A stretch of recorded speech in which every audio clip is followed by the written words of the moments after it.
เรื่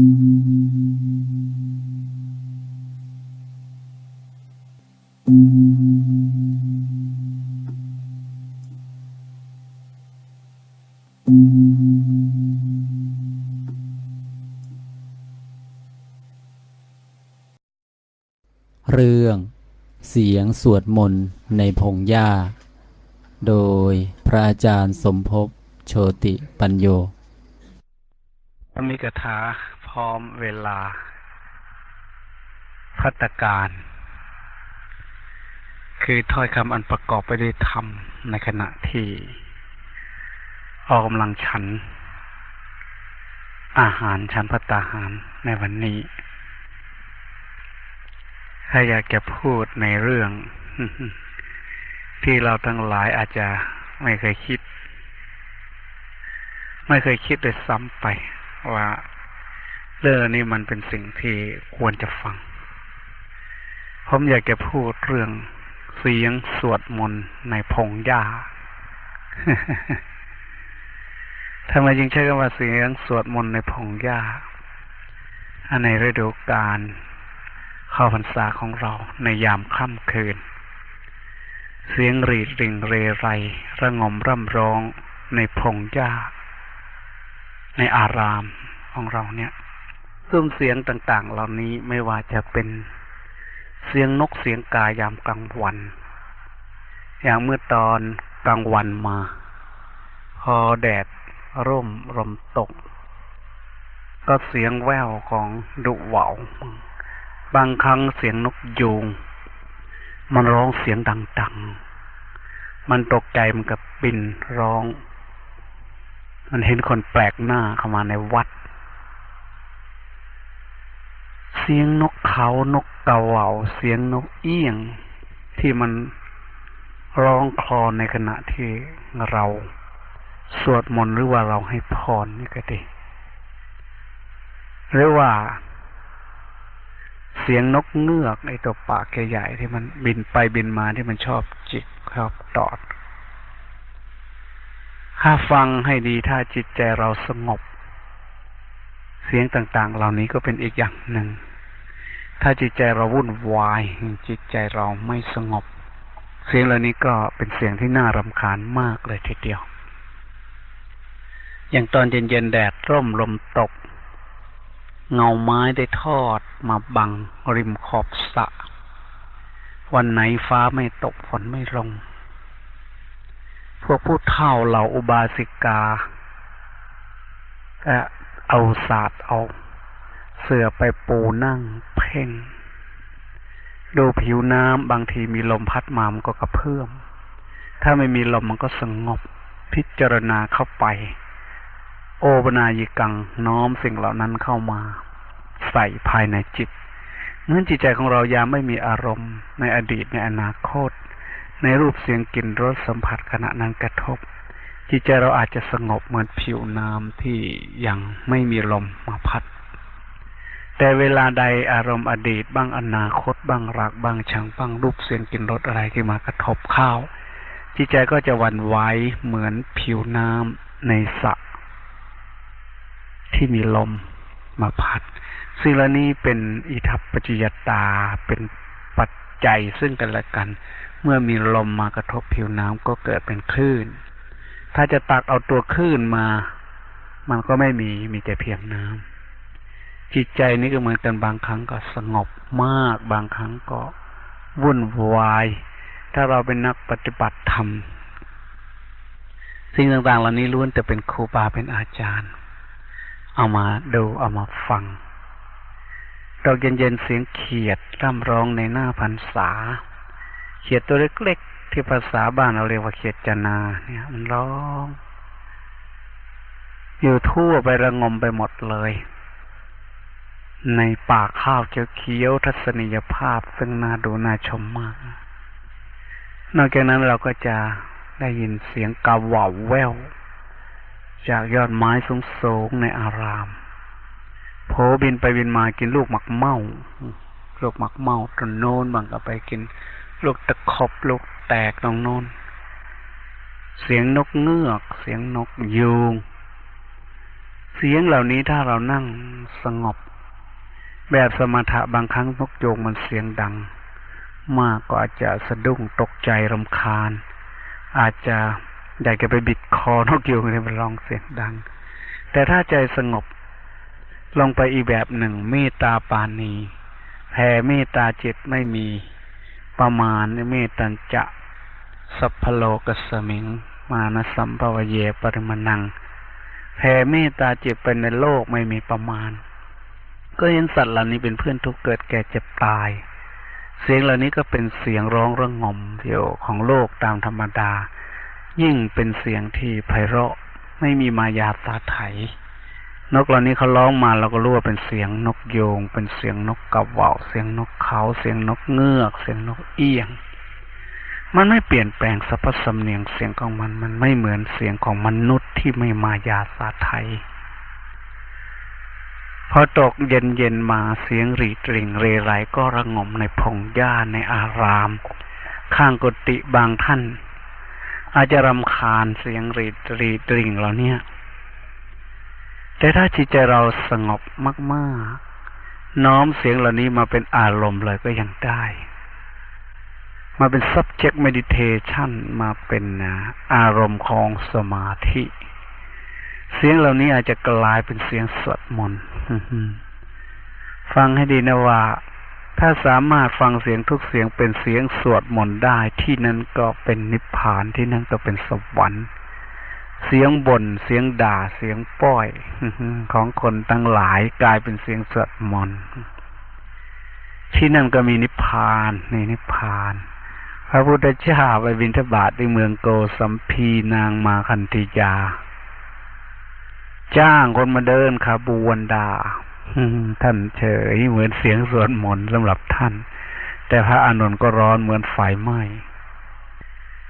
ยิ่งเราเป็นนักเผยแพร่ธรรมะจะไปเจอคนทุกชนิดเทศน้อยเขาก็เสียดายเขาบอกว่าพูดน้อยเสียดายอยากจะมีเวลาทั้งวันทั้งคืนคนที่ไม่ชอบก็บอกพูดมากไปเมื่อไหร่จะลงรำคาญบางทีก็ร้องตะโกนเลิกได้แล้วอยู่เมืองเลยเนี่ยผมถูกชี้หน้าด่าคนฟังเยอะๆมีคนชี้หน้าด่าไอ้หัวโล้นมึงเทศเก่งคนเดียวอะไรคนเดียวเนี่ยคนฟังน่ะเป็นฟืนเป็นไฟลุกไหม้ไฟไหม้หัวใจไฟแห่งความโกรธแต่เรากับมีความเมตตาสงสารเขาไม่รู้อะไรเนาะเขาไม่รู้แล้วก็ยังไม่พยายามที่จะรู้ที่จะฟังกลายเป็นความรำคาญเสียงแสดงธรรม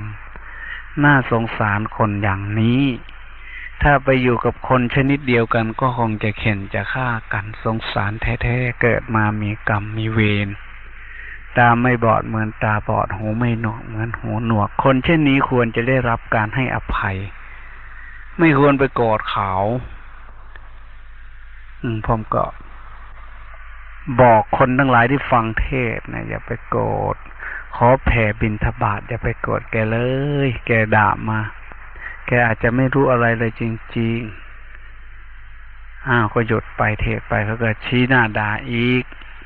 คนฟังก็ลุกเป็นฟืนเป็นไฟก็บอกว่าขอร้องนะเมตตาปราณีกันทำให้ความรู้สึกว่าเหมือนพี่เหมือนน้องในโลกนี้ไม่มีใครที่ไม่เคยเป็นพี่เป็นน้องกันมาตั้งแต่อดีตแต่ชาติเราเกิดมาหลายแสนชาติหลายโกฏกับนับประมาณไม่ถ้วนไม่มีบุคคลใดจะไม่เคยเป็นพี่เป็นน้องกันเราลืมกันนี้คือพี่น้องของเราคือแกไม่เข้าใจเหมือนน้องเล็กๆของเราคนหนังหน้าให้อภัยเพราะแกไม่รู้เดียงสาก็สงบไปเพราะแกด่าอีกคนฟังก็โกรธจะไปตีไปฆ่าก็บอกว่าถ้าเราโกรธขึ้นมาก็เหมือนจุดไฟเผาใจตนเองให้แกโกรธคนเดียวยังไม่พอยังเอาไฟเอาฟืนไปจุดไฟจากแกเอามาเผาใจตนเองมันเป็นเรื่องถูกต้องหรือไม่พระพุทธเจ้าถูกด่าทั้งเมืองโกสัมพีท่านไม่โกรธท่านเป็นเสียงสวดมนต์ยามใดจิตใจเราสงบระงับความเมตตาปราณีมันก็หลั่งไหลแผ่ออกไปเหมือนกันหัดไว้ฝึกไว้เป็นประจำความสงสารความเมตตาปราณีแม้แต่ศัตรูเขาตั้งหน้าตั้งตาเป็นศัตรูเราก็ตั้งหน้าตั้งตาที่จะรักจะแพงเขาเรื่องอะไรมันจะเกิดขึ้นความเมตตาปราณีเนี่ยกลายเป็น กรรมฐานอีกแบบหนึ่งอัปปมัญญากรรมฐานประเภทครั้งแรกเราดูว่าอัปปมัญญาคือความแผ่เมตตาไปไม่มีที่สุดไม่มีประมาณมันเป็นกรรมฐานชนิดที่มองไม่เห็นไม่มีวัตถุให้ดูแต่ความจริงมันมีมากคิดไปเห็นหน้าสัตว์ตัวใดคนผู้ใดก็ล้วนแต่จะเป็นอารมณ์สมาธิก็เกิดให้ความสงบความระงับแม้แต่เสียงร้องของจิ้งหรีดเรไรในพงหญ้าในคลาค่ำคืนฟังให้ดีก็เหมือนเสียงสวดมนต์มีเรื่องเล่าไว้นะเรื่องพระพุทธศาสนาเข้าไปสู่เมืองจีนนำโดยท่านโพธิธรรมท่านเป็นพระอินเดียพระแขกท่านได้นำพุทธศาสนาในพ.ศ.ประมาณ600เนี่ยข้ามภูเขาหิมาลัยไปสู่เมืองจีนในช่วงก่อนหน้านั้นก็มีพุทธศาสนาเข้าไปแล้วละคนก็นับถือแต่นับถือแบบสายมหายานของมหาสังคิกะพวกสังคายนานอกถ้ำการถือวินัยก็ย่อหย่อนแต่เขาถือว่าเขาถือศีลเมตตาศีลโพธิสัตว์ถือว่ามหายานเป็นยานใหญ่นำคนไปนิพพานไปสวรรค์ได้มากคนโง่คนฉลาดทำได้โดยเขากินเจในโรงเจอาซิมในโรงเจแล้วก็สวดมนต์นะโมไตสื่อไตแปะไปเนี่ยสวดมนต์แล้วก็ออกชื่ออมิตาภพุทธให้มันครบวันละมากๆเท่าไหร่ก็ยิ่งดีสูตรต่างๆของจีนของสายมหายานนั้นนิยมสวดกันใครสวดได้มากก็ยิ่งดีจิตใจก็อ่อนโยนมีความเมตตาปราณีไม่กินเนื้อสัตว์ก็เรียกว่ากินเจไม่ได้เรียกภาษาบาลีว่ามังสวิรัตว่าเจเนี่ยนะเจของจีนไม่เหมือนเจของพวกเราเจของจีนแม้แต่พวกผักที่มีกลิ่นแรงเขาก็ยังไม่กินเลยยังเลือกกินอีกด้วยนะกินผักที่มีกลิ่นอ่อนๆพวกเราก็ควรจะกินเจเหมือนกันนะเจของพระพุทธเจ้าก็มีนะเจของพวกเราเหล่าพุทธสาวกนี่เจทางมหายานนั่นเจคือไม่กินเนื้อเป็นภาษาจีนไม่กินเนื้อกินปลากินผักแต่เจของเถรวาทอย่างพวกเราก็กินเจนะ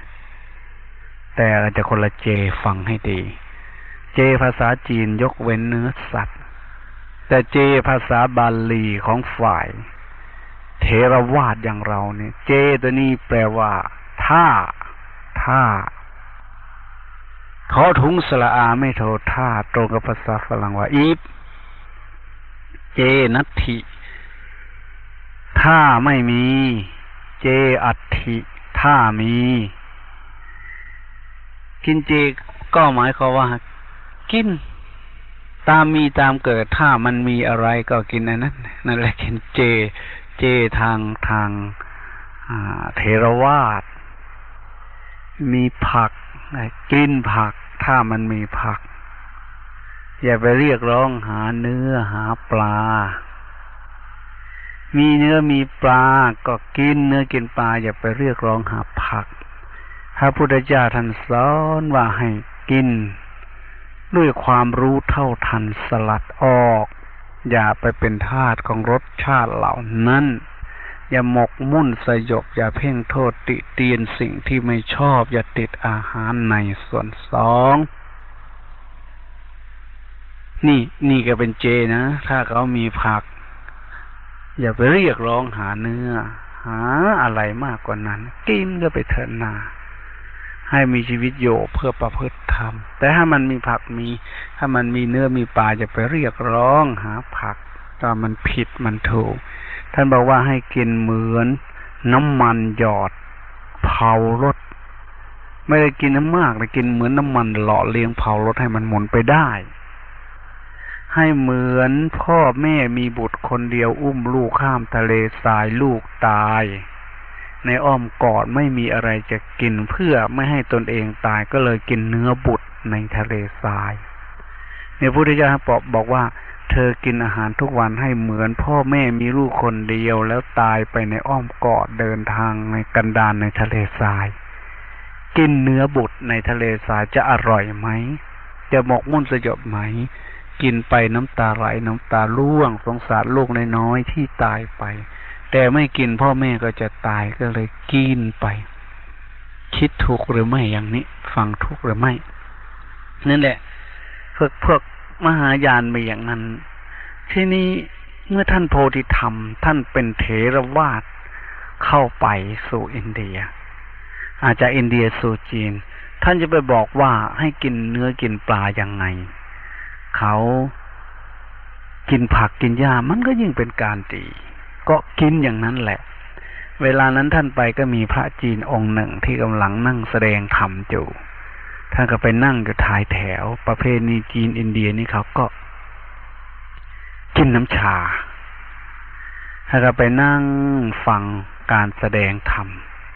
แล้วประเพณีฉันน้ำชากินน้ำชาก็มาต้อนรับพระเจ้าอาวาสก็ให้เนนนำแก้วน้ำชาไปถวายท่านและท่านก็ขึ้นธรรมาสแสดงธรรมพระโพธิธรรมก็นั่งฟังเวลาแสดงธรรมถูกท่านก็พยักหน้าในใจว่านี่มันถูกต้องตามธรรมวินัยตามคำสั่งสอนของพระพุทธเจ้าเวลาแสดงธรรมออกนอกทางไม่ใช่คำสั่งสอนท่านก็สายหน้าพระจีนที่อยู่บนธรรมาสน์มองเห็นก็นึกฉุนอยู่ในใจว่าพระแขกนี่อวดดีอย่างไรและท่านก็เป็นคนมีลักษณะพิเศษคือมีเขี้ยวออกมาบ้านเราเรียกว่าแขวมาแง่มีแขวมาแง่ออกมามีเขี้ยวคนออกมานิดหนึ่งพระโพธิธรรมพระจีนนั่นก็นึกในใจว่าเดี๋ยวเถอะเดี๋ยวเราลงจากธรรมะจะไปถอนเขี้ยวพระแขกองค์นี้อวดดีอะไรมาสายหน้ามาพยักหน้ามารับผิดรับชอบอยู่ตรงนี้เมื่อท่านเทศจบลงมาสามเณรก็นำน้ำชาเพื่อจะมาเสิร์ฟถวายท่านก็โบกมือบอกเนนเอามือปิดถ้วยน้ำชาบอกพอแล้วเนนแล้วท่านก็ถอดเขี้ยวของท่านใส่ในแก้วน้ำชาเขี้ยวแขวมาแง่ถอดใส่กับแล้วก็บอกสามเณรว่าเอาไปถวายอาจารย์ของเธอนะเพราะอาจารย์ของเธอต้องการจะถอดเขี้ยวฉันไม่ต้องมาถอดยากฉันถอดให้แล้วเนนนี่ก็พาเสื้อก็ถือแก้วน้ำชาไปก็ถวายท่านอาจารย์ว่าท่านอาจารย์ครับพระแขกนู้นท่านถอดเขี้ยวใส่แก้วนี่มาถวายท่านบอกว่าท่านอาจารย์อยากถอดเขี้ยวไม่ต้องถอดให้แล้วพระจีนนี่ก็สะดุ้งเลยโอ้โหนี่ไม่ใช่พระธรรมดาเพียงแต่เราคิดเท่านั้นนะ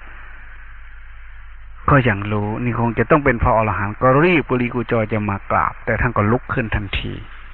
แล้วท่านก็เดินจากไปพระจีนนี่ก็วิ่งตามท่านอาจารย์รอผมด้วยคอยผมกราบขมาลาโทษท่านไม่มองดูไม่ฟังเสียงท่านก็เดินของท่านไปเลยพระจีนนี่ก็วิ่งตามพอไปถึงแม่น้ำกำลังไหลอยู่ท่านก็เอาหญ้าเส้นดังถอดออกมาแล้วก็โยนลงไปในแม่น้ำที่มันไหลก็อธิษฐานจิตโสรหุตสัญญาความเบาในกายก็โดดย่องลงไปเหยียบเส้นหญ้าแล้วก็อธิษฐานฝั่งโน้นสู่ฝั่งนี้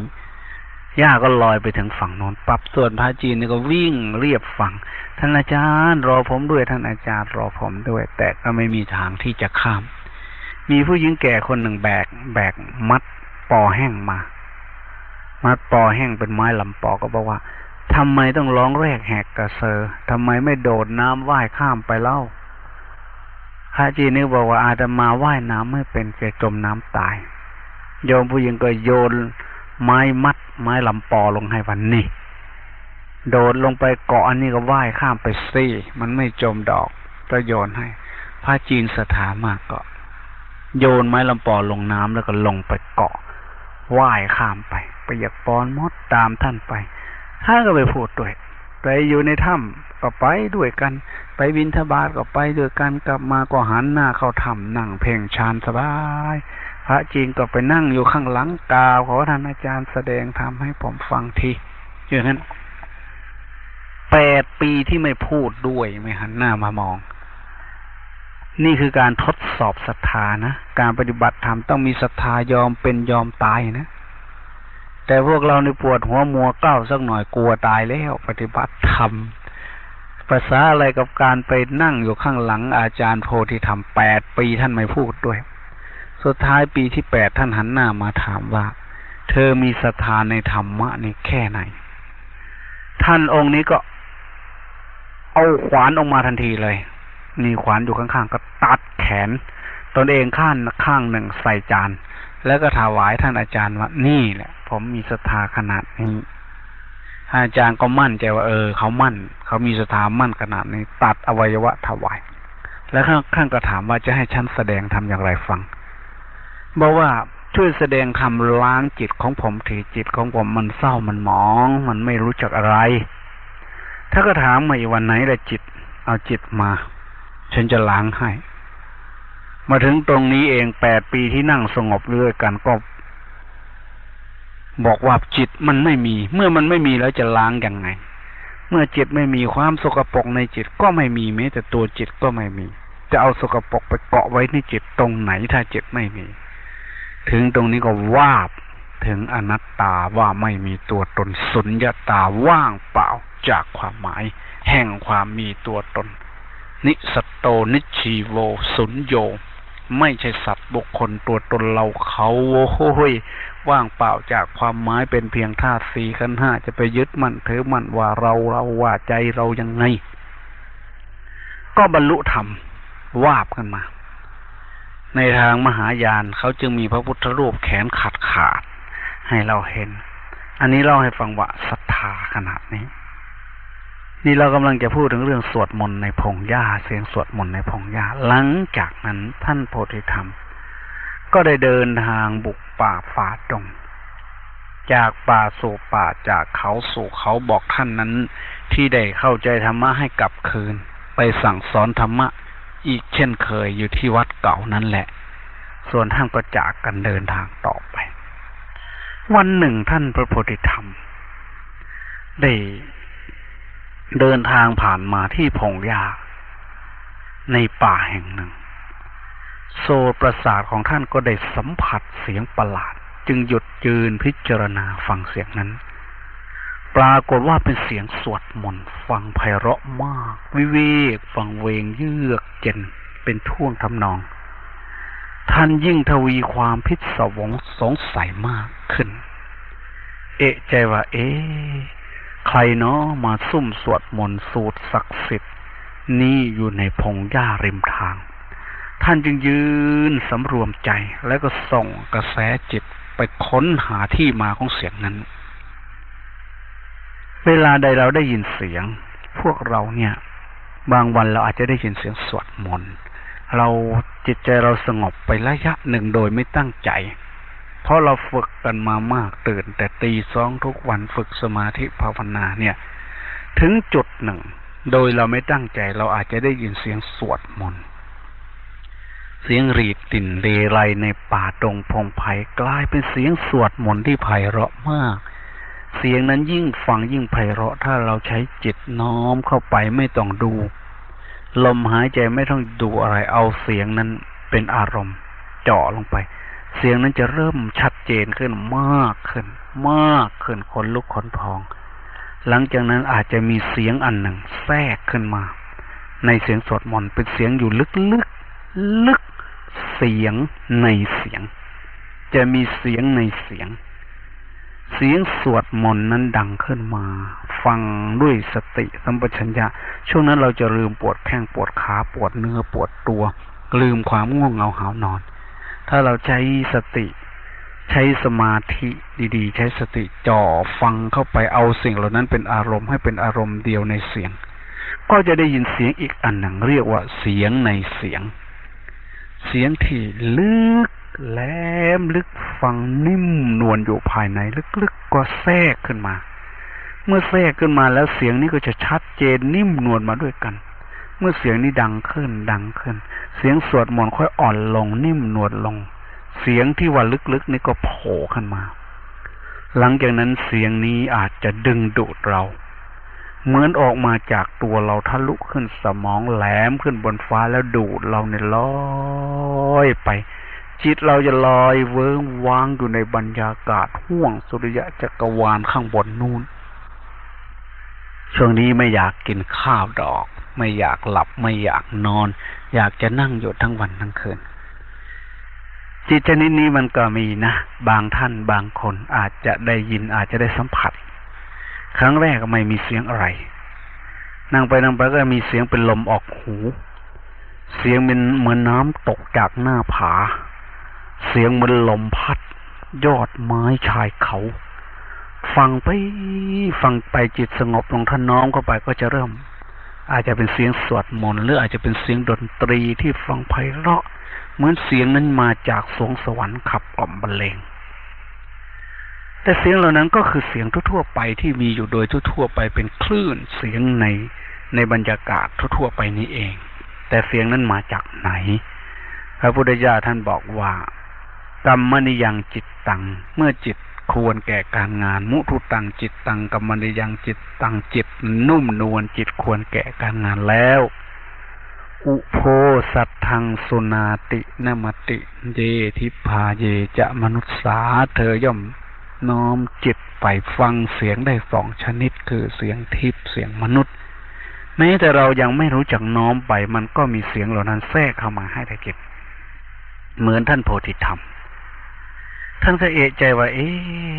ใครน้อมาซุ่มสวดมนต์สูตรศักดิ์สิทธิ์นี้อยู่ในพงหญ้าริมทางท่านจึงยืนสำรวจใจแล้วก็ส่งกระแสจิตไปค้นหาที่มาของเสียงก็ได้ความว่าเสียงสวดมนต์นั้นมันไม่ได้เกิดจากคนแต่มันเป็นเสียงจิ้งหรีดเรไรแมลงตัวเล็กๆมันร้องประสานเสียงกันอัศจรรย์นักที่มีท่วงทำนองจังหวะลีลาเป็นพระสวดมนต์ไปได้แล้วท่านก็ค้นหาเหตุแห่งความประหลาดนั้นต่อไปโดยลำดับถอยหลังกลับไปสู่ที่มาโดยใช้จิตถอยหลังกลับไปสู่ที่มาของเสียงก็พบว่าอดีตของเรไรจิ้งหรีดในพงหญ้านี้สืบพบสืบชาติมาจากไก่มาจากหมูมาจากแมลงจิ้งหรีดเรไรมาสู่ไก่มาสู่หมูจากหมูก็กลับย้อนไปเป็นหลวงจีนเป็นพระจีนรูปหนึ่งแก่ๆที่เคร่งวินัยหวงศีลประพฤติพรหมจรรย์ด้วยความยึดมั่นถือมั่นในศีลของตนเองนี่ถือแต่ศีลก็เลยทำให้เสื่อมเสียธรรมถือแต่ธรรมก็ทอดทิ้งศีลมันต้องถือไปด้วยกันถือโดยไม่ยึดมั่นถือมั่นส่วนที่กลายมาเป็นเสียงสวดมนต์ในพงหญ้านั้นก็สืบเนื่องมาจากความเคยชินจากวาสนาบารมีที่เคยสั่งสมอบรมไว้ตั้งแต่สมัยที่ตนเป็นนักบวชเป็นหลวงจีนซึ่งชอบสวดมนต์เป็นชีวิตจิตใจของพระมหายานวัชระปาณีสูตรอะไรพวกเนี้ยปุณธริกสูตรอย่างนี้สูตรที่วาดด้วยดอกบัวธรรมะดอกบัวเนี่ยบางองค์ชอบสวดก็เกิดเป็นอุปนิสัยอันนี้จึงติดตามมาทุกภพทุกชาติแม้มาเกิดเป็นหมูมาเกิดเป็นไก่มาเกิดเป็นแมลงด้วยความยึดมั่นถือมั่นอุปนิสัยที่ดีที่งามที่เป็นฝ่ายกุศลบารมีก็ยังไม่เสื่อมส่งให้แมลงเหล่านี้ร้องส่งเสียงประสานกันอย่างเหมาะเจาะฟังเป็นเหมือนพระสวดมนต์ท่านยิ่งจ้องน้อมจิตลงไปก็เห็นภาพอดีตปัจจุบันอนาคตปรากฏอยู่ในข่ายแห่งญาณของท่านโพธิธรรมแล้วก็ถูกผสมประสานขึ้นเป็นเขาโครงแห่งเหตุอย่างรัดกุมและก็ด้วยอำนาจแห่งฌานและญาณวิสัยของท่านนั้นเช่นกันท่านก็เลยเทศนาชี้แจงให้มะเร็งเรไรเหล่านั้นได้ทราบที่มาที่ไปของวัฏจักรแห่งชีวิตว่าต้นตอทั้งมวลล้วนสืบเนื่องมาจากความยึดมั่นถือมั่นนี้เอง ความยึดมั่นถือมั่นนั่นเองคือที่มาแห่งภาระอันเป็นทุกข์ทั้งหลาย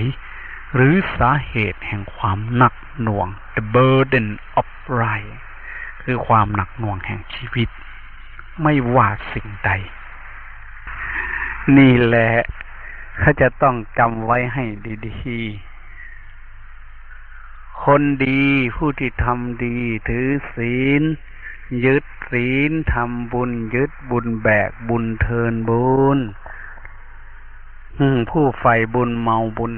นักปราชญ์เมาวิชานักวิปัสสนาเมาธรรมบ้าด้วยกันปั๊มๆเป้อไปเขาเรียกว่าธรรมแตกบ้างกรรมฐานแตกบ้างเพราะฉะนั้นเสียงสวดมนต์ในพงหญ้าที่ท่านโพธิธรรมได้ยินนั้นท่านเพ่งจิตดูอดีตปัจจุบันอนาคตกลับไปกลับมาก็รู้เรื่องรู้ราวที่มาเล่ากันว่าเบื้องต้นก่อนที่จะมาสู่เสียงสวดมนต์ในพงหญ้าสมัยที่พระศาสนาได้แพร่เข้าไปถึงเมืองจีนดังที่กล่าวมาแล้วนั้นประชาชนมีความเลื่อมใสพุทธศาสนาเอาจริงเอาจังต่อธรรมวินัยของพระบรมศาสดามากถึงกับสละเพศคฤหัสถ์บวชเป็นพระก็มีอยู่ไม่ใช่น้อยเป็นภิกษุณีก็มีเป็นอุบาสกอุบาสิกาก็มีในจำนวนนี้ก็มีหลวงจีนรูปหนึ่งท่านแก่แล้วก็มาบวชนับแต่บวชเข้ามาก็ตั้งหน้าตั้งตาดำรงตนให้ตรงตามแนวทางของพระธรรมวินัยอย่างสุดความสามารถทีเดียวที่เคร่งครัดเป็นพิเศษก็คือการสวดมนต์คือในสายมหายานนี่เขาสวดมนต์มากดังกล่าวแล้วนะชอบสวดมนต์นับลูกประคำสวดได้มากเท่าไหร่ยิ่งดีจิตใจจะได้อ่อนโยนท่านก็ถือมันเป็นสิกขาบทวินัยการสวดมนต์นั้นท่านสวดประจำอยู่สูตรหนึ่งเป็นสูตรที่ขึ้นใจจำไว้ได้แม่นยำที่สุดในเวลาว่างเมื่อใดเป็นต้องสวดสาธยายสูตรนี้ทันทีในแง่ที่ดำรงตนอย่างซื่อตรงต่อสิกขาบทวินัยนั้นก็นับว่าเป็นปฏิปทาที่น่าเลื่อมใสมากท่านทำตัวเหมือนสะใภ้ใหม่ในตระกูลทุกขณะเวลาพระพุทธเจ้าท่านบอกว่าถ้าต้องการจะเป็นสมณะที่ดีต้องทำตัวเหมือนลูกสะใภ้ใหม่อยู่ในเรือนปู่เรือนย่าเหตุจังได๋ลูกไผ่ใหม่ไปหาปู่ไปหาย่าท่านหลวงจีนนั่นทำอย่างนั้นในขณะเดียวกันก็ชอบสวดมนต์สูตรหนึ่งที่ขึ้นใจนั่งตรงไหนสวดตรงนั้นเหมือนกับอาตมาเหมือนกับผมนี่ผมก็ชอบใจสูตรหนึ่งในใจผมว่างไม่ได้ผมก็ร้องเพลงของผมไปเรื่อยโดยมันติดสันดานเหตุงปฏิจจสัมภูตาเหตุพังคานิรุชเรอาศัยเหตุจึงเกิดขึ้นได้เมื่อเหตุนั้นแตกสลายก็ย่อมดับไปยถาหิอังคสัมภาราโหติสัทโธระโทอิติเปรียบเหมือนการประกอบชิ้นส่วนของรถเข้าด้วยกันคำเรียกว่ารถก็มีขึ้นได้เอวังคันเทสุสันเตสุโหติสัตโตติสัมมติเมื่อขันธ์ทั้งห้ายังมีอยู่ก็เหมือนกันคำสมมุติว่าคนและสัตว์ก็มีขึ้นได้ผมก็ชอบใจสูตรนี้ของผมไม่ว่าเวลาไหนผมว่างเดินไปนั่งอยู่มองบางทีมันก็โผล่ออกมาเองเฮตุงปฏิจจสัมภูตาเหตุพังคานิรุชเรอาศัยเหตุจึงเกิดขึ้นได้มันก็เป็นของมันอยู่อย่างนั้นท่านหลวงจีนนี่ก็คงจะมีอุปนิสัยแบบนั้นเหมือนกับผมที่ชอบสวดสูตรเนี่ยผมชอบนิสัยมันเป็นเองเหมือนกับคนหนุ่มหญิงสาวที่เขาชอบร้องเพลงใดเพลงหนึ่งเป็นเพลงที่เรียกว่าประทับใจเขามากที่สุดเพลงรักในดวงใจของเขาก็ต้องร้องเพลงที่เขาชอบใจร้องเองฟังเองไพเราะเขาก็ชอบบทสวดนี้พูดไปมันแยกได้ดียังจะทำให้ผ่อนให้คลายให้เบื่อให้นายท่านหลวงจีนนี่ก็เหมือนกันทำตัวเหมือนสะใภ้ใหม่ และมีนิสัยชอบสวดมนต์สูตรเดียวเท่านั้นที่ท่านชอบ และมักไปนั่งสวดอยู่คนเดียวพระพุทธเจ้าท่านทรงเคยตรัสยกย่องปฏิปทานักบวชว่าสมณะที่งดงามนั้นควรทำตัวเหมือนสะใภ้ใหม่ปกติสะใภ้ใหม่ซึ่งเพิ่งไปอยู่รวมกับครอบครัวของสามีนั้นยังจะมีความระมัดระวังกิริยามารยาทความผิดพลาดแม้น้อยนิดก็พยายามไม่ให้มันเกิดมีทั้งนี้และทั้งนั้นเพื่อจะได้คะแนนนิยมจากญาติฝ่ายสามีนั่นเองอาการกิริยาใดๆที่จะเป็นช่องทางบั่นทอนความนิยมแล้วลูกสะใภ้ใหม่ทุกคนจะไม่ทำเป็นอันขาดบางทีนั่งอยู่ทั้งวันพี่นอบพี่เท่าตรงนั้นแล้วเจียมตัวไหวแนวโตเป็นไผ่เพิ่นคนโบราณท่านบอกเรื่องจีนรูปนี้ก็เหมือนกันที่ว่านี่ก็มีปกติสังวรอาจาระมารยาทอย่างเข้มงวดท่านมีสติควบคุมตนอยู่เสมอท่านจะไปจะมาจะพูดจะท่านพิจารณาทุกอิริยาบถที่เคลื่อนไหวทุก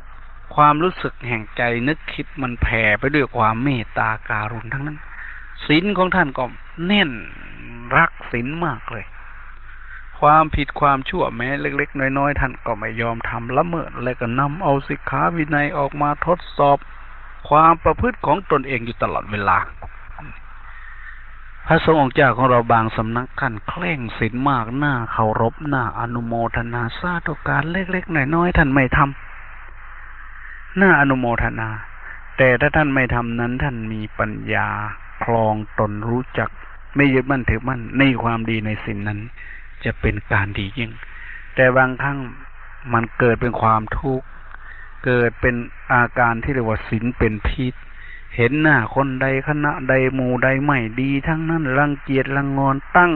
ตีราคาเขาต่ำไว้เลยเราดีคนเดียวอย่างนี้แหละเรียกว่ามันก็แบกศีลแบกสำนักไปทะเลอะไรมันก็เลยเกิดเป็น burden of life เป็นภาระอันหนักหน่วงอันหนึ่งของชีวิตถ้าขาดปัญญาแล้วมันยากหน่อยนะคือศีลไม่มีปัญญาสมาธิไม่มีปัญญามันมีโอกาสที่จะเมาวันหนึ่งหลังจากว่างจากกิจวัตรอื่นแล้วก็หลีกไปสู่ที่เร้นเพื่อเสพความวิเวกความสงบโดยท่านไปนั่งสวดมนต์อยู่ที่พุ่มไม้แห่งหนึ่งไม่ห่างจากสะพานข้ามคลองมามากนัก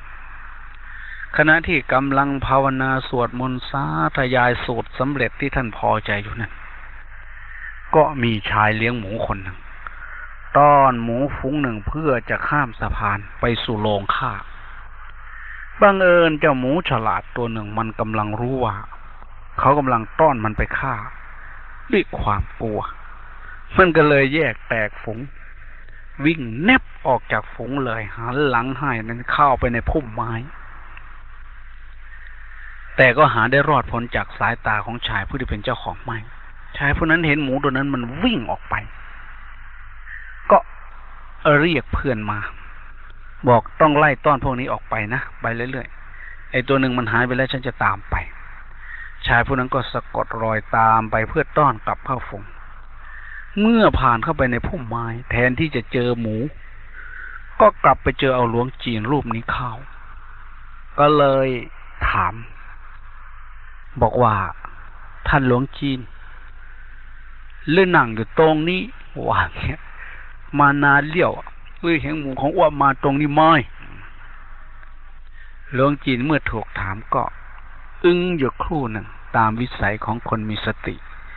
ย่อมจะคิดก่อนพูดก่อนทำไม่ได้ตอบโพร่งไปแทนที่จะบอกว่าเห็นมันวิ่งไปตรงนี้ท่านหมายว่าท่านคิดซะก่อนคิดว่าจะพูดจะทำอย่างไรต้องคิดทบทวนไปมาท่านก็มีความรู้สึกว่าอัวในเข้าที่คับขันจำเป็นเสียแล้วเว้ยเพราะถ้าจะตอบไปตามความจริงว่าเห็นหมูมันวิ่งไปตรงนี้หมูก็จะถูกตามจับไปฆ่าตนเองก็จะพลอยบาปพลอยกรรมไปด้วยไปซ้ำเติมหมูตัวนี้เข้า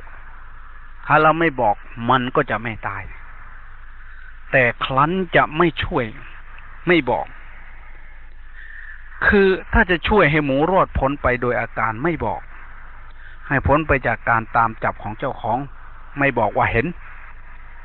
โดยบอกว่าไม่เห็นมันก็ขัดต่อความเป็นจริงมันก็จะเป็นอาบัติผิดศีลข้อมุสาวาทาเวรมณีตกลงจะเอายังไงโว้ยมองเห็นชัดว่าจะต้องเสียทั้งสองทางถ้าเอาศีลไว้ก็ต้องยอมเสียธรรมความเมตตากรุณาปราณีที่จะไม่ให้มันตายธรรมะข้อนี้ต้องเสียแง่บอกว่าถ้าจะเอาธรรมก็ต้องทิ้งศีลจะเอาอะไรดีโว้ยหลวงจีนก็คิดถ้าจะเอาศีลก็เสียธรรมถ้าเลือกเอาธรรมก็จะต้องเสียศีล ในที่สุดก็คิดว่าต้องเลือกฝ่ายที่เสียน้อยดีกว่าคือยอมเสียธรรมท่านมองเห็นธรรมเป็นเรื่องน้อยกว่าศีลยอมเสียธรรมเมตตากรุณาเนี่ยบอกมันไปตรงๆศีลมันจะไม่ขาดทางนี้ก็โดยท่านพิจารณาเห็นแล้วว่ามันมีค่าน้อยกว่าศีลสำหรับศีลนั้นท่านรักและหวงแหนเหลือเกินกว่าจะรักษาให้ผ่องใสไร้มลทินมาได้ก็ต้องคอยเฝ้าระมัดระวังอย่างเหลือแสนตั้งแต่บวชมายังไม่เคยต้องอาบัติผิดศีลสิกขาบทวินัยเลยด้วยความคิดตัดสินใจอย่างนี้แล้วก็เลยบอกชายผู้นั้นไปตามความเป็นจริงเพราะว่าเห็นหมูเลือหรือหมูคายหมายรู้ว่าเงี้ยมันวิ่งไปตรงเนี้ยว่าอย่างเงี้ยผลก็คือหมูฉลาดตัวนั้นถูกตามเจอตัวแล้วก็ถูกไล่ต้อนออกไปสู่ที่ฆ่าในที่สุดมันก็ตายวิญญาณหมูตัวนั้นก็ผูกอาฆาตได้เรื่องเลยที่นี่นำไปกราบเรียนเงี่ยมล่ออ๋องขออภัยพูดเป็นภาษาจีนหน่อยตามจำนวนจีนเงี่ยมล่ออ๋องนี่ก็แปลว่ายมพบาล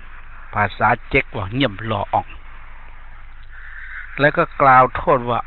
ต้นถูกฆ่าเพราะหลวงจีนไร้คุณธรรมนั้นหลวงจีนไม่มีศีลมีธรรมเป็นนักบวชซะเปล่าๆช่วยให้เขา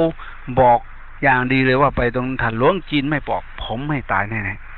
ๆว่าอย่างนี้ฉะนั้นหลวงจีนรูปนั้นจึงควรได้รับบาปรับโทษเพราะเหตุนี้ด้วยยมพบาลเงี่ยมล่ออ่องนี่ก็เลยฟังแล้วก็พิจารณา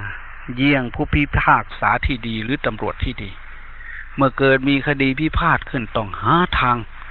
หากพอมีทางจะตกลงปรงใจกันได้ช่วยไกลเกลี่ยระงับดับความเลิกลากันไปเสียดีกว่าจะปล่อยให้เรื่องมันลุกลามใหญ่โตไปทำให้เสียหายเกินกว่าเหตุเข้าทำนองที่เรียกว่าเสียน้อยเสียยากเสียมากเสียง่ายนี่ตำรวจที่ดีผู้พิพากษาที่ดีส่วนตำรวจผู้พิพากษาเลวๆก็ไม่อย่างนั้นกลับแสวงหาผลประโยชน์จากคดีพิพาทกินมันทั้งสองฝ่ายทั้งโจทก์ทั้งจำเลยเงินใครมากกินหมดเงินแล้วใครมีเงินน้อยก็แพ้ไปใครมีเงินมากก็ชนะกลับกลายเป็นผู้ขยายความให้มันได้เรื่องบานปลายออกไปลดชนกันนิดหน่อยเจ้าของเขาจะตกลงโอเคกันแล้วไม่เอาเรื่องแต่ตำรวจจะเอาสิจะกินไม่ใช่อะไรมันผิดกันนะเรื่องเล็กกลายเป็นเรื่องใหญ่เรื่องโตขึ้นมาอีกนี่ตำรวจผู้พิพากษานิสัยเร็วๆกลับกลายเป็นผู้ขยายให้ได้เรื่องมันบานปลายออกไปเพื่อตนจะได้มีโอกาสตักตวงจ้วงประโยชน์เอาจากความย่อยยับอัปภาคชิบหายวายวอดของกรณีอย่างนี้ก็มีแลพระเจ้าประเสนฝันเห็นหมาสองปากกินเข้าไปใจทางท้องบ่อิ่มเต็มต่อไปคนจะไร้ศีลไร้ธรรมตำรวจผู้พิพากษาทั้งหลายจะกินทั้งโจทก์กินทั้งจำเลยมีอีกบ่แต่เงี่ยมล่ออ่องเนี่ยท่านหาเป็นเช่นตำรวจหรือผู้พิพากษาเร็วๆที่กล่าวมานั้นไหมเพราะเหตุนั้นท่านจึงทำหน้าที่พูดไกลเกลี่ยหลังจากได้สอบปากสอบคำหลวงจีนจนท่านยอมรับสารภาพตลอดข้อหาของหมูขออะไรตอนนั้นหลวงจีนตายแล้วนะลืมบอกไป หลวงจีนก็ตายไปแล้วเงี่ยมละอองก็เอาไปสอบสวนเงี่ยมละอองก็เลยบอกว่าเอาอย่างนี้ก่อนเลี้ยวกันนะท่านหลวงจีนเพื่อผลมันจะได้เกิดขึ้นด้วยกันทั้งสองฝ่ายตามกฎแห่งกรรมนะอัตถกรรมปวิวัตเตนะเพราะเหตุแห่งการหมุนเวียนแห่งกรรมเมื่อเราฆ่าเขาชาตินี้ ชาติหน้าเราก็ต้องไปเกิดให้เขาฆ่าบังเพื่อที่ท่านหลวงจีนจะได้ไม่ต้องไปเกิดเป็นหมูให้เขาฆ่าก็ขอให้ท่านแบ่งบุญที่ได้บำเพ็ญมานี่ให้หมูสัก10%เรื่องก็จะได้เลิกลากันไปไงพอใจไหมเงียบล่ออ่องรับสั่งถามคู่กรณีเจ้าหมูนั่ง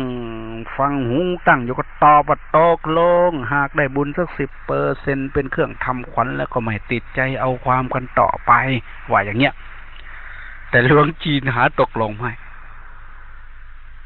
มองตาเขี้ยวเลยหลวงจีนบอกอาลายกังลือจะมาเอาของอ้วไปตั้ง10%ตั้งแต่อ้วบวกมาบุงเกาะรักษาจากการรักษาสิ่งที่ได้บุ้งเพียงเท่านี้ได้มาเลยความยากลำบากนักหนาเรื่องอูลายเรื่องอะไรอ้วจะมาตกลงหรือจะเอาไปฟรี10%อ้วหมายหายว่าอย่างเงี้ยมันหลวงจีนอุทธรเลยไม่ยอม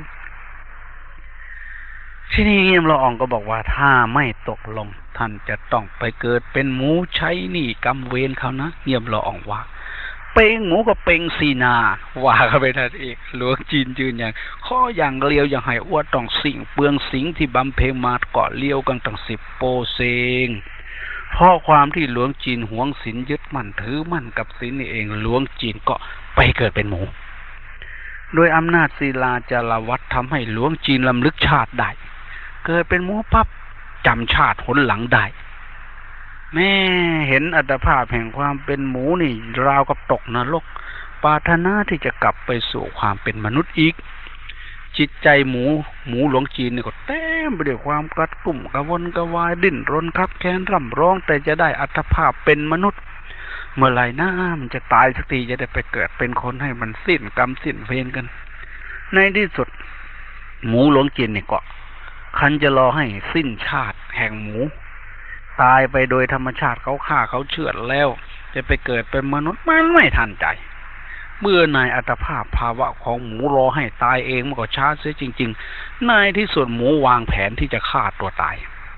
เพื่อจะได้ไปเกิดเป็นมนุษย์เร็วๆโดยตะเกียกตะกายออกจากคอกปีนขึ้นไปบนยอดเขาแล้วก็กระโดดลงมาเพื่อจะฆ่าตัวตายเจ้าหมูตายสมเจตนาเหมือนกันแต่ไม่ได้ตายเฉพาะตัวเท่านั้นเพราะมันโดนลงมาบนลังไก่แม่ลูกอ่อนพาเอาลูกเจี๊ยบๆต้องตายไปทีเดียว12 ตัวโดนโจมลงมาเหยียบไก่แม่ลูกอ่อนฟาดโอ้ยบาดแหกบาปตื้มเข้าไปอีกว่าอย่างไรเพราะความยึดมั่นถือมั่นลูกเจี๊ยบนี่ก็เป็นร้องต่อเงี่ยมล่ออ่องอีกเงี่ยมล่ออ่องต้องทำพิธีพิพากษาคดีอีกเพราะลูกเจี๊ยบ12 ตัวนี่มันพากันแห่ไปฟ้องเงี่ยมล่ออ่องสอบสวนไม่เท่าไหร่ก็คลำเงื่อนปมได้ว่าจำได้ว่าไอ้หมูจำเลยรายนี้ก็คือหลวงจีนหวงศีลนั่นเองข่าวนี้เรื่องมันใหญ่โตกว่าข่าวก่อนนะท่านหลวงจีนเงี่ยมล่ออ่องเริ่มอภิปรายขยายเหตุการณ์ข่าวก่อนเพียงชีวิตเดียวนะท่านเพียงแต่เป็นหมูขอให้แบ่งบุญชดใช้เขาเพียง10%ก็เห็นว่าสมควรแต่ท่านก็ยังไม่ตกลงเห็นไหมว่าเวรกรรมตามมาลามลุกมาเกิดเหตุร้ายแรงกว่าก่อนมากนะทีนี้มากเพียงไหนถ้าเชื่อข้าพเจ้าเสียแต่แรกก็คงจะไม่ลำบากอย่างนี้นะเซแต่เอาเถอะไหนเรื่องมันก็เกิดขึ้นไปแล้วจะพูดยังไงก็ไม่อาจจะลบล้างเรื่องร้ายเก่าก่อนนั้นได้ก็มีทางอยู่แต่ว่ามาแก้ไขกันในเรื่องปัจจุบันเรื่องอดีตนั้นคงแก้ไขไม่ได้แน่นอนแล้วเอางี้ดีกว่าผ่อนหนักให้เป็นเบาก็ให้พระคุณเจ้าสละบุญญาบารมีที่บำเพ็ญมาให้ลูกเจี๊ยบทั้ง12 ตัวนี่50%แล้วก็จะไม่ต้องไปเกิดเป็นไก่ใช้ชาติให้ต้องรับทุกขเวทนาต่อไปว่ายังไงทั้งสองฝ่ายตกลงไหมเงี่ยมล่ออ่องพูดอย่างเนี้ยลูกเจี๊ยบ12 ตัวร้องพร้อมกันเพียกเลยบอกหยวนว่างั้นภาษาจีนหยวนแปลว่าตกลงหยวนมันหลวงจีนสะบัดหน้าเลยอ้วหมายว่าฉันได้เพิ่นบ่เอาเว้ยอ้วหมายว่าอย่างนั้นในที่สุดก็ลูกเจี๊ยบหลวงจีนไม่ยอมก็ตายไปกระจายไปเกิดเป็นไก่12 ตัวเกิดเป็นไก่ทำให้ลืมอดีตหมดเพราะมันไม่อาจลำลึกชาติหนหลังได้เหมือนสมัยเกิดเป็นหมู ไก่ทั้ง12 ตัวนั้นด้วยอำนาจความหิวบันดาลก็คุยเคียหาอาหารเจอสัตว์เล็กสัตว์น้อยก็จีกกินเป็นอาหารลีดลินเลไลอยู่ในพงหญ้าก็หากินไม่ได้สะดุ้งกลัวต่อบาปต่ออกุศลอีกแล้วไม่เหมือนตอนเป็นหมูยังกลัวบาปเพราะยังจำชาติได้ตอนนี้ลืมชาติแล้วมันนานในที่สุดก็หากินขาดจิตสำนึกที่ดีที่งามกินมดกินแมงกินจิ่งรีดเรไรในพงหญ้าในที่สุดตายจากนั้นก็ตกไปเป็นจำเลยต้องไปปรากฏตัวในสำนักงานเงี่ยมล่ออ่องอีกโดยมีสัตว์เล็กสัตว์น้อยแมลงทั้งหลายมาเป็นโจทย์เต็มไปหมดครั้งนี้มันมากมาหลายชีวิตนักประมาณไม่ได้ทีเดียวนะท่านหลวงจีนว่าอย่างนี้ท่านจะต้องให้บุญแก่สัตว์เหล่านี้อีก90%จึงจะสิ้นกรรมสิ้นเวรกันว่ายังไงเงี่ยมล่ออ่องว่าอย่างเงี้ยท่านหลวงจิตหาได้ตกลงไม่ตกใจอ้าปากบอกอะไรบุงอ้วก็หมกเท่านั้นสิไอ้หมูจะเอาไป10 โปเซงไก่50 โปเซงแมลงทั้งหลายอีกโห90 โปเซงหมกอย่างนี้ว่าสี่เลี้ยวคือเป็นอย่างนี้บ่อยๆว่ากับเก๊กซิมว่าอย่างนี้ไม่เอาถ้าหลวงจีนไม่ตกลงก็ต้องไปเกิดเป็นสัตว์เล็กสัตว์น้อยเป็นแมลงทั้งหลายร้องระงมอยู่ตามพงหญ้าทุกขาค่ำคืนเสียงธรรมชาติตะโกนบอกภาพธรรมชาติระบายภาพให้ดูผู้ที่หูดีตาดีย่อมได้สัมผัสความหมายของสรรพสิ่งปรุงให้เกิดเป็นสติเป็นปัญญาได้แม้เสียงรีดลิ่งเรไรที่ริ่งระงมอยู่ในพงหญ้าทุกคราค่ำคืนก็มีความหมายไม่เหมือนกันสำหรับคนที่มีจิตใจต่างกันมีความประสงค์ต่างกันคิดนึกเพ้อฝันกับจินตนารมณ์ก็ฟังเป็นเสียงดนตรีแห่งธรรมชาติมันก็ยังมีประโยชน์ที่สามารถหยิบฉวยเอาสาระจากธรรมชาติมากล่อมขวัญของตนยามค่ำคืนในป่าเขาลำเนาไพรอย่างนี้ยังทำให้โลกของเราหน้าอยู่อย่างยิ้มเย้มแจ่มใสเป็นสุขแม้จะไม่ได้รับเอาสติปัญญาจากเสียงร้องของรีดเต่งเปรไรเขาก็ไม่ขาดทุนเป็นทุกข์เพราะสิ่งเหล่านี้ผิดกับอีกคนบางจำพวกเกิดมามีแต่ความรำคาญต่อธรรมชาติหรือสรรพสิ่งเห็นโลกรกหูรกตาไปหมดคนแบบนี้น่าสงสารโลกเป็นพิษคนเป็นพิษสำหรับเขาคนนั้นก็ไม่ดีคนนี้ก็ไม่งามอยู่ตรงนี้ก็ไม่ดีสำนักโน้นก็ไม่ดีอยู่ตรงนี้หนวกหูนกยูงร้องหนวกหูนกกาเวาไม่อยากเห็นหน้าคนโน้นคนนี้มันพิษสำแดงแสลงจิตของเขาตลอดเวลาเขาจึงเฝ้าประนามโรคเหยียดยันโลกและเฝ้าคิดที่จะแก้ที่จะไขกายเป็นเปรตหิวกระหายความเป็นระเบียบความดีความงามเป็นเปรตเจ้าระเบียบไปบางทีก็แก้แค้นโลกเที่ยวไปคิดแก้คิดดัดคิดแปลงทุกสิ่งทุกอย่างให้มันมาเป็นอย่างที่เขาต้องการให้เป็นเขามีสายตาละเอียดและฉลาดลึกซึ้งสามารถที่จะจับผิดจับความบกพร่องของทุกฝ่ายของคนโน้นคนนี้ได้แม้แต่ครูบาอาจารย์สอนเขาก็จับผิดมันเป็นตาสะแตกผู้นี้ก็ได้อย่างที่คนธรรมดามองไม่เห็นแต่เขาเห็นน่าเสียดายหากเขาจะกลับสายตาเปลี่ยนจุดมองเสียใหม่คือแทนที่จะมองดูความชั่วร้ายภายนอกกลับมามองดูจิตดูใจตนเองหาจุดพิการในจิตในใจตัวเองแล้วก็แก้ก็ไขนิสัยสันดานเดิมของตนเองก็จะช่วยให้เขาอยู่ในโลกนี้อย่างปกติสุขโดยไม่ต้องเป็นทุกข์ไม่ต้องเป็นอยู่อย่างคนไข้เสพของแสลงอยู่ตลอดชีวิตอย่างนี้บางทีผลของการเปลี่ยนทัศนะเปลี่ยนจุดที่มองเสียใหม่นี้จะช่วยให้พบคุณค่าจากสิ่งที่สัมผัสได้เหมือนหลวงจีนโพธิธรรมที่กล่าวมาแล้วด้วยเหตุนี้เองเราน่าจะได้เอามาคิดมาพิจารณาฟังเสียงสวดมนต์ในพงหญ้าการที่หลวงจีนที่เคร่งวินัยต้องกลายมาเป็นตรีสิ่งเลไลจิ้งหรีดก็ด้วยความหวงศีลยึดติดในปฏิปทาศิลาจารวัตรของตนเองนั่นเองหากต้องการพ้นทุกข์แล้วจงปล่อยวางความหมายมั่นสำคัญในจิตในใจเสียเหมือนคนปลงของหนักลงจากหัวจากบ่าแล้วความเบามันก็จะมาหา ท่านจะพบความเบาโดยอัตโนมัติไม่ต้องอึดอัดรัดบีบจากภาระน้อยใหญ่ทั้งหลายทั้งปวงท่านโพธิธรรมได้แสดงธรรมจบลงแมลงทั้งหลายก็สิ้นชีวิตลงตรงหน้าท่านนั่นเองหมายความว่าแมลงเหล่านั้นฟังเทศรู้เรื่องทราบซึ่งดีจึงปลงวางทุกสิ่งทุกอย่างที่ได้แบกได้ทูลมาชั่วกาลนานไม่มีความยึดติดในสรรพสิ่งแม้กระทั่งชีวิตการสิ้นชีพอย่างนี้ก็คือการหลุดพ้นจากทุกข์ทรมานนั่นเองหลังจากนั้นก็พบอิสรภาพอาตมาภาพต้องการจะอธิบายให้ท่านทั้งหลายที่ถือดีให้เห็นความหมายในแง่ที่ให้โทษเพื่อท่านและอาตมาเองจะได้ทำความดีกันอย่างไม่เป็นอันตรายไม่ต้องตกเป็นขี้ข้าความดีตกเป็นขี้ข้าของความดีตัวเองนอกจากตัวเราเองแล้วจะได้รับความเบาสบายอยู่ตลอดเวลาแล้วยังทำให้ผู้อื่นปลอดภัยจากความดีของเราปลอดภัยจากความดีของเราอย่างไงหมายความว่าเราสามารถจะวางเฉยต่อความผิดพลาดของผู้อื่นได้โดยไม่เอาความดีของเราไปซ้ำเติมเขาอย่างที่เรียกว่ายกตนข่มท่านมาเถิดพวกเรามาทำความดีโดยความดีเพื่อความดีโดยไม่ถือดีกันเถิดขณะนี้ไม่ว่าเราท่านทั้งหลายในหัวใจยังอัดแน่นอยู่ด้วยความถือดีท่านอาจจะโกรธถ้าจะถามว่าคุณถือดีอย่างไรมาดูถูกผมอย่างนี้ถือดีอย่างไหนมาหาดูถูกเพิ่นมีแต่ผู้บดีในนี่ลักษณะเช่นนี้มันเป็นสิ่งที่เราทั้งหลายจะต้องมาทำความเข้าใจอยู่ร่วมกันในโลกได้ด้วยความดีที่ทุกคนมีและมีโดยที่ต่างคนก็ต้องดีโดยไม่ต้องอวดไม่ต้องถือด้วยกันทั้งนั้นสุดท้ายเราก็จะเข้าถึงบทที่พระพุทธเจ้าสอนว่าสัจจิตตปริโยทปนังเอตังพุทธานาสาสนังการชำระจิตให้ผ่องใส